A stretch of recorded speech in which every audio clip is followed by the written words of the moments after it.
All right, so today we're going to talk about why some typology systems insist that an individual only has use of 4 functions as opposed to 8 functions.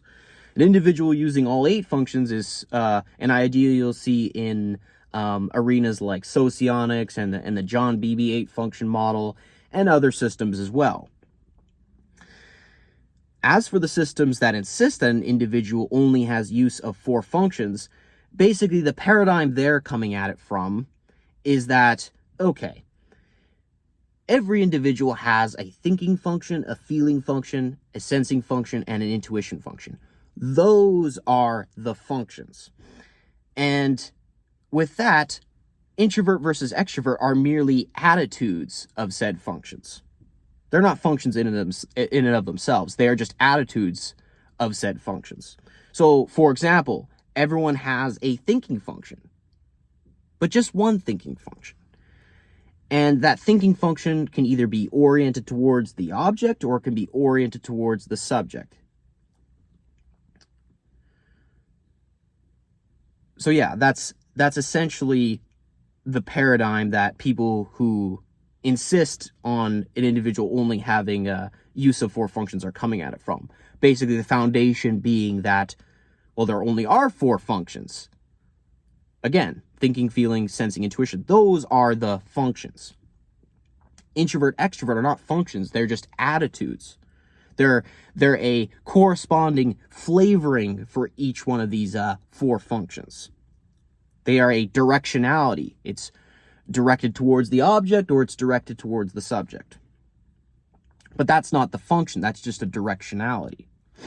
So you see kind of the paradigm they're coming at it from. And you can see how it could make sense. There is some logic there. Now if you want to go outside of the box, not just in regards to the people insisting that on this 4-function approach, but also going outside of the box of something like socionics, you take a niche system like cognitive personality theory. So Harry Murrell.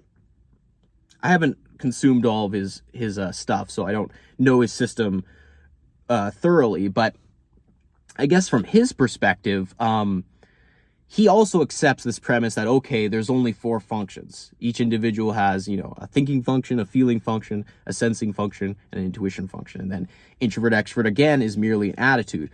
But I think for him, from what I understand, he doesn't view that attitude as a static phenomenon. So to him, you can have a quote-unquote TI lead, but said TI lead can dip into the other attitude for their thinking function. So they have a thinking function. Maybe at baseline, it's normally oriented towards the subject, but I guess he believes that this phenomenon of attitudes is not a static thing, it's fluid. So said person could dip into the extroverted orientation in regards to their one and only thinking function.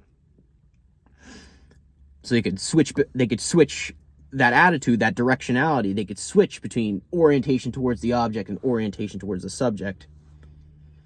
That's kind of interesting. Is it true?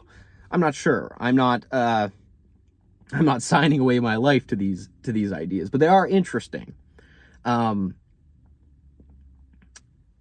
yeah, I guess that's what makes CPT unique in this regard. But